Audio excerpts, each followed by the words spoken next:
И доаѓаме до Драги Михајловски, кој што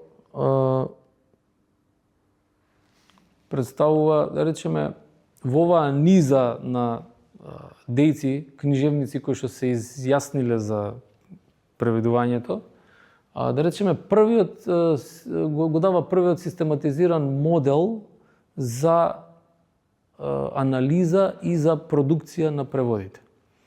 Тој функционира двонасочно, да речеме. Моделот ви е познат, се нарекува матрица на преводливоста.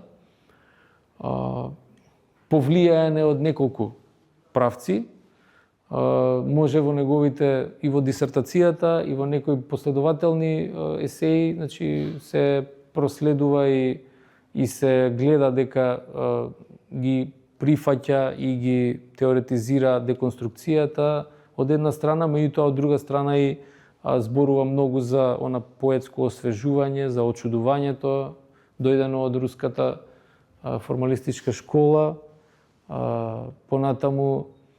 Меѓутоа, кај него е благодарение на огромната пракса која што има направено, можеме да кажеме дека тој модел се потпира на пракса и дека е веќе истестиран. Зашто зборувам? Преведени се сите 37 драми и 154 есеи од Вилијам Шекспир. Некои од најтешките англиски епови за превод, Загубениот рај и Беовулф, исто така се преведени од Драги Михајловски. И една мала низа на други автори, кои што тука не знам која ќе ни биде поентата да ги набројуваме, Карвер, Морисон, Волкот, Блейк, Елиот и така натаму. Професор на филолошкиот факултет и на некој од нас и исто така професор, сме слушале кај него. Најинтересно ми беше тоа што кај него постои таа теза за невозможноста на преводот. Да, таа доаѓа до некаде од деконструктивистичките согледби, меѓутоа тој вели да, ние сме осудени на превод и доказ за тоа е човечката несовршеност и смртност. Меѓутоа, не треба да се откажуваме. Значи, треба овој песимизам да биде пренасочен или, да речеме, подобро кажано, да биде поттикнат од творечки оптимизам. Позната е неговата констатација дека задачата на преведувачот е да ги идентификува сите очудувања во оригиналното дело и потоа со љубов и keyword до детаљ да ги пренесе во јазикот на преводот. Паралела на ова има во есеот за задачата на преведувачот од Валтер Бенјамин, која што исто Михајловски ја преведува на македонски некаде пред 25-6 години, мислам дека доаѓа, во која што Бенјамин исто така на 2-3 места се изјаснува која е задачата на преведувачот. Потоа ова да речеме, се станува дел и од неговите теоретски гледишта. Меѓутоа, една интересна согледба што ја открив и за која што пишував е дека кога Михајловски го преведувал есеот задачата на преведувачот на македонски, користел англиски оригинал, односно посреден текст, а текстот е пишува на германски.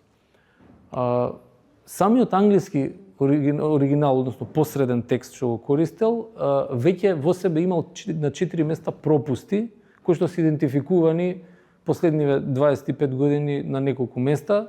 Стивен Рендал ги прибележува во една поголема хрестоматија. И за среќа, моделот на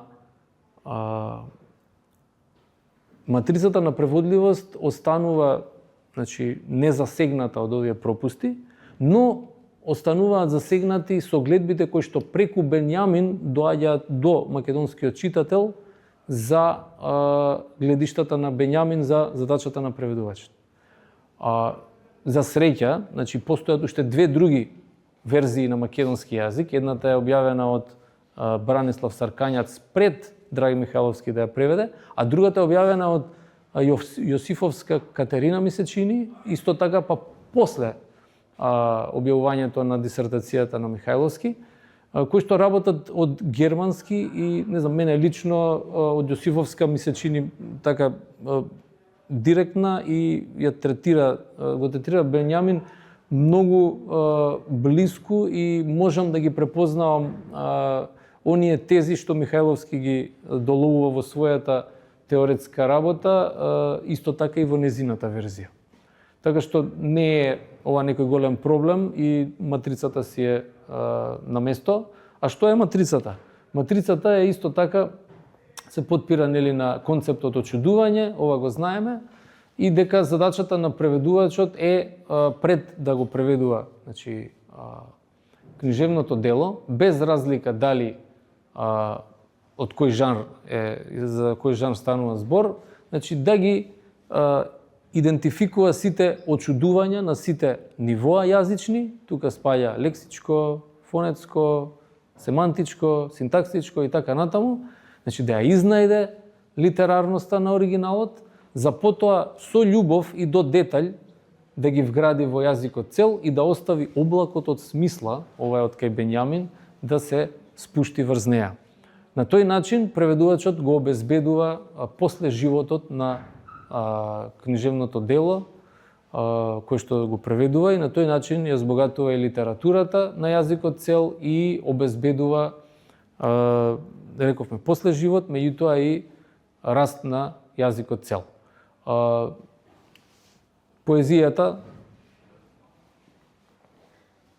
е отстапка, таа не е ниту логика, ниту граматика според него, меѓутоа тој баш на овие нивоа работи за да ги идентификува неговите очудувања. Преведувачот мора да ги изолира сите овие алогичности, аграматикалности и потоа да ги преведе во јазикот цел, рековме, на сите нивоа. Секој ниво си има своји белези, ова веќе соодветствува на јазичната теорија на соодветниот јазик и секој од вас може со јазикот со кој што работи да ги препознае и да си ги анализира и потоа да ги долови во својот превод. Додека пак на ниво на, ако зборуваме за проза, прозата е исто така се анализира гласот на нараторот, се анализираат постапките, повторно ако има некои очудувања на некој од јазичните нивоа, каков е гласот на расказувачот, дали е сезнаен, дали не е сезнаен, дали сознанието за дејството доаѓа од самите ликови или пак има некој глас, како што кажав, нараторски, што ги соопштува промените. Сето тоа е дел од она читање кој што сите го правиме пред да преведуваме и тие работи треба да се идентификуваат пред да се премине на преводот. Значи, тоа сакав да кажам дека со овој модел на матрица на преводливоста, на многу генерации после себе Михайловски им обезбеди некаква алатка за анализа и за преведување и на тој начин после 60 години од првите преводи, да речеме, ако земеме тој прв превод на 22 мај ли беше или јуни, ми се чини, 46-та или 45-та, Конески што го објави, значи го крунисува со еден теоретски модел кој што денеска се користи во изработката на многу магистерски и докторски трудови со предзнак преведување и дека со тоа, да речеме, е завршен еден поголем циклус кој што се опфатени преводи на епски, епохални, значајни цивилизацијски книжевни дела и се отвара истовремено ново поглавје кое што допрва треба да се разгледа и да се анализира. Па јас имам толку од прилика да кажам за сега, бидејќи предвидував и со Михайловски да завршиме. Да, нема веќе слайдови, меѓутоа ако сакате слободно може да дискутираме и да поставите некои прашања. Однапред се извинувам за евентуални неточности, бидејќи за слайдовиве користев вештачки пријател. И исто така, можно е да има некои, да речеме, недоискажаности, но ве уверувам се е документирано тука и проверливо и цитирано до страница, и ако некој има било какви дилеми, слободно нека ја консултира книгата во слободно време. Ви благодарам.